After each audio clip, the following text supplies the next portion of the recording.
দেখুন, খেলাকে রাজনীতির সাথে আমরা মেলাতে চাই না। মমতা বন্দ্যোপাধ্যায় যেটা করেছেন, খেলাকে রাজনীতির সাথে মিলিয়েছেন।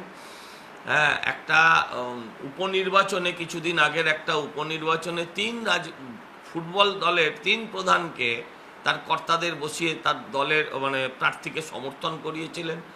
হ্যাঁ, তো খেলাকে রাজনীতির সাথে মেলাতে চাই না। বাংলার ফুটবল মানে ইস্টবেঙ্গল, মোহনবাগান, মোহামেডান, এই 3টে দল। আপনি বিজেপি হন, আপনি সিপিএম হন, আপনি তৃণমূল হন, যাই হোক, বাংলার খেলা ফুটবল মানে মোহনবাগান, ইস্টবেঙ্গল, মোহামেডান। তার মধ্যে মোহামেডান ক্লাবটা উঠে যাওয়ার জোগাড় আছে। তো তারা যদি কোনো ইনভেস্টারের খোঁজ করে এবং তার জন্য যদি মমতা ব্যানার্জি ফেল করেছে বা ব্যর্থ হয়েছে, তারপর যদি তারা শ্রমিক ভট্টাচার্যের কাছে যায়, তার মধ্যে কোনো দোষের জিনিস দেখি না। আর তার ফলে যে সব মুসলিম বিজেপিকে ভোট দেবে, এটাও বিশ্বাস করি না। আমি বলি, মমতা ব্যানার্জি তো ইনভেস্টার আনতে পারেননি, তাহলে কি মুসলিমরা মমতা ব্যানার্জিকে আর ভোট দেবে না? এটাও বিশ্বাস করি না।